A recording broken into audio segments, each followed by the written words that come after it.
வாங்கப்பா இன்றைக்கி என்பிகே கிரானியூல்ஸு அப்புறம் இந்த என்பிகே ஆர்கானிக் பொட்டாஷ் அதை பற்றி கொஞ்சம் பார்க்கலாம். ஸோ அதுக்கு முன்னாடி இந்த செடியை காட்டிடுறேன். ஸோ அதில் கொஸ்டின்ஸ் நிறைய பேர் என்ன கேட்டிருக்கீங்கன்னா, பன்னீர் ரோஸ் வந்து பூ பூக்கலை அப்படின்னு கேட்டிருக்கீங்க. ஸோ எனக்கு என்ன பிரச்சனை ஆல்ரெடி நேற்று நான் சொல்லியிருப்பேன். பன்னீர் ரோஸில் வந்து ஆல்ரெடி பூத்த செடி திடீர்னு இலையெல்லாம் திடீர்னு கொட்ட ஆரம்பிச்சிருச்சு.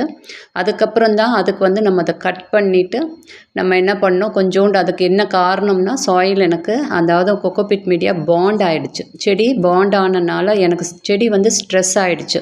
ஸோ நம்ம கொஞ்சம் கொக்கோபிட் போட்டோம், ஆனால் செடி தளிர் விட்டுச்சு, இப்போ பூ பூக்கலை. ஸோ இப்போ என்ன கொடுத்துருக்கேன், நம்ம வந்து பொட்டாஷ் கொடுத்துருக்கேன். நான் ஆல்ரெடி அதுக்கு கெமிக்கல் என்பிகே கொடுக்குறனால நான் கெமிக்கல் பொட்டாஷ் கொடுத்துருக்கேன்.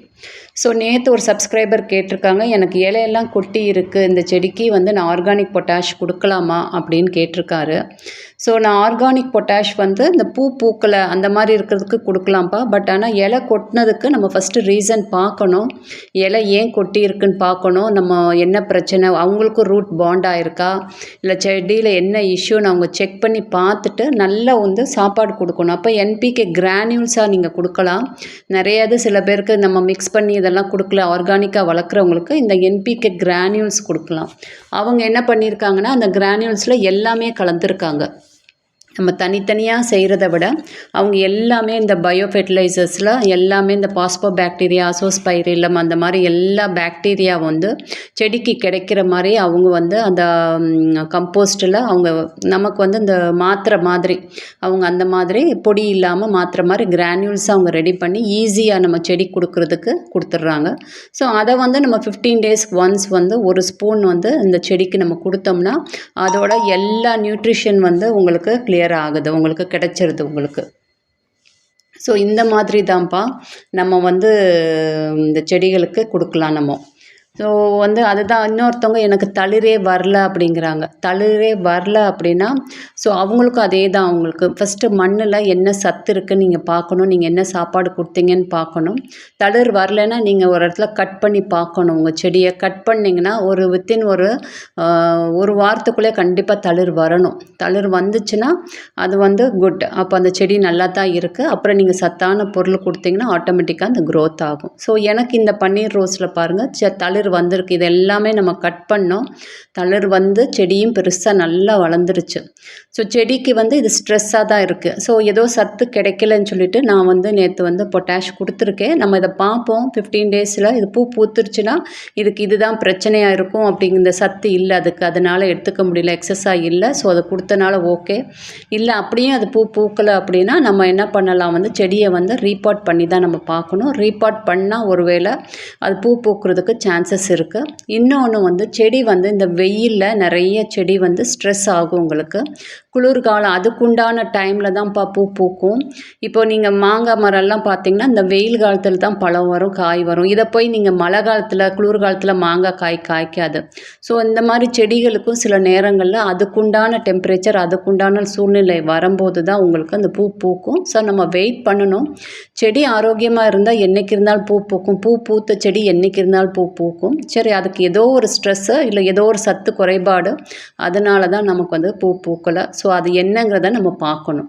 ஸோ இந்த மாதிரி கிரானியூல்ஸ் உங்கள்கிட்டயும் இருக்கலாம். ஜஸ்ட்டு என்கிட்ட இருக்கிறத காட்டுறேன். இது வந்து நானோ என்பிகே. இது வந்து நான் சென்னையில் வந்து இந்த கிரீன்லேண்ட் நர்சரியில் பழச்செடி வாங்க போகும்போது அவங்க கொடுத்தது எனக்கு. ஸோ இதை அவங்க வந்து 15 டேஸ்க்கு ஒன்ஸ் பழச்செடிகளுக்கு கொடுக்க சொன்னாங்க. ஸோ இதில் எல்லாமே கலந்துருக்கு. ஸோ இதை நான் வச்சுருக்கேன், என்னோடய பழச்செடிகளுக்கு நான் இதை கொடுக்குறேன். நான் 15 நாளைக்கு ஒன்ஸ் வந்து இதில் வந்து செடிக்கு ஏற்ற மாதிரி நான் கொடுப்பேன். இப்போ ரோஸ் செடிக்கெல்லாம் இது தாராளமாக கொடுக்கலாம். இது ஒரு 1 டீஸ்பூன் வந்து 15 டேஸ்க்கு ஒன்ஸ் கொடுக்கலாம். ஸோ இது கொடுக்கும்போது நான் மிக்சட் ஃபெர்டிலைசர்ஸ் கொடுக்கலாமான்னு கேட்டிங்கன்னா அது வேண்டாம். அப்போ அதுக்கு சப்ஸ்டியூட் தான் இது. அதையும் கொடுத்து இதையும் கொடுக்கக்கூடாதுப்பா, ஏதாச்சும் ஒன்று தான் கொடுக்கணும். ஸோ இதிலே அவங்க எல்லாமே கலந்துருக்காங்க. எக்ஸ்ட்ரா வேணால் போன் மீல் நீங்கள் கொடுக்கலாம். உங்களுக்கு ரோஸுக்கு போன் மீல் ரொம்ப பிடிக்கும், அந்த மாதிரி நீங்கள் கொடுக்கலாம். 1 டீஸ்பூனு மாதத்துக்கு ஒரு தடவை. போன் மீல் இல்லைன்னா ராக் ஃபாஸ்பேட் கொடுக்கலாம். இப்போ இந்த கிரானியூல்ஸ் ஒன்றுமே போதும். அவங்க எல்லாமே இது 140 ரூபான்னு ஒரு 1 kg பேக்கு. ஸோ இதில் எல்லாமே கலந்துருக்கு உங்களுக்கு. அவங்க கம்ப்ளீட் நியூட்ரிஷன், என்பிகே இந்த 3 கலந்த பேலன்ஸ்டு ஃபெர்டிலைசர். உங்களுக்கு இந்த மாதிரி கிடைச்சா நீங்கள் அதை யூஸ் பண்ணிக்கலாம். ஸோ ஆர்கானிக் பொட்டாஷை பற்றி அதுவும் இந்த மாதிரி கிரானியூல்ஸ் ஃபார்மில் கிடைக்குது. உங்களுக்கு வந்து பூ வந்து வரலை அந்த மாதிரி செய்யலை அப்படின்னா அந்த மாதிரி அதை கொடுக்கலாம். இது வந்து என்பிகே கிரானியூல்ஸ் இப்படி தான் இருக்கும் பாருங்கப்பா. ஒரு டீஸ்பூனு 15 டேஸ்க்கு ஒன்ஸ் கொடுத்தா போதும் உங்கள் ரோஸ் செடிக்கு. இது வந்து ஆர்கானிக்கு உங்களுக்கு. அப்போ நீங்கள் அதெல்லாம் கொடுக்க தேவையில்லை. இப்போ நான் தளிர் பாருங்கள், இப்போ அவங்க தளிர் வரலன்னு சொன்னதுக்கு நான் காட்டுறேன். ஸோ ஒரு செடி ஆரோக்கியமாக இருந்துச்சுன்னா நம்ம இந்த இடத்துல கட் பண்ணோம்னா கண்டிப்பாக தளிர் வரும்ப்பா. அந்த செடியை சாயில் மீடியாவோ எந்த மீடியா இருந்தாலும் அது ஆரோக்கியமாக இருக்கணும். ஆரோக்கியமாக இருந்துச்சுன்னா கட் பண்ணணும் ஒரு இடத்துல. நமக்கு அதுக்காக கட் பண்ணாமே இருந்தீங்கன்னா தளிரே வராது உங்களுக்கு. செடி அதை வாட்டுக்கு அப்படியே தான் இருக்கும் உங்களுக்கு. ஸோ நீங்கள் ஒரு ப்ரூனர் வச்சு ஒரு சின்ன கட் கொடுத்து பார்க்கணும். கட் கொடுத்து பார்த்து 1 வீக்குள்ளே அந்த செடி வந்து தளிர் வந்துடுச்சுன்னா செடி ஆரோக்கியமாக தான் இருக்குதுன்னு அர்த்தம் உங்களுக்கு. ஸோ இந்த மாதிரி ஒரு ப்ரூனர் வச்சுக்கிறணும். அந்த ப்ரூனிங் எப்படி பண்ணணுங்கிறது ஒரு வீடியோ கூட நான் கொடுத்துருக்கேன். இந்த மாதிரி நீங்கள் ஒரு கட் கொடுக்கணும். ஸோ கட் கொடுத்து நீங்கள் பாருங்கள் இந்த செடிக்கு நான் கட் கொடுத்துருக்கேன். இந்த இடத்துல தளிர் வந்திருக்கு. எங்கெல்லாம் நம்ம கட் கொடுக்குறோமோ அங்கெல்லாம் தளிர் வருது. ஸோ நம்ம வந்து இந்த செடிக்கு வந்து ஆரோக்கியமாக இருக்குதுன்னு அர்த்தம். இது எல்லாமே கொக்கோபிட் மீடியா. இந்த மீடியாவுக்கு வந்து நான் வந்து உங்களுக்கு இந்த கெமிக்கல் என்பிகே தான் கொடுக்குறேன். இது ஆர்கானிக், இது கிரானியூல்ஸ் அந்த மாதிரியெல்லாம் எதுவும் இல்லை. இதே தான் அந்த சாயில் மீடியாவுக்கு நீங்கள் கொடுக்கலாம், தாராளமாக கொடுக்கலாம். சாயில் மீடியா நான் என்னோடய பல செடிகளுக்கெல்லாம் அந்த மாதிரி ஒரு கிரானியூல்ஸ் தான் நான் கொடுக்குறேன் நான். ஸோ 15 டேஸ்க்கு ஒன்ஸ் வந்து நான் ஒரு 2 டீஸ்பூன் என்னோடய சப்போட்டா இந்த மாதிரி செடிகளுக்கு அந்த கிரானியூல்ஸ் நான் கொடுத்துட்றேன். ஸோ அதில் கம்ப்ளீட்டாக எல்லாமே அவங்க கலந்துருக்கு.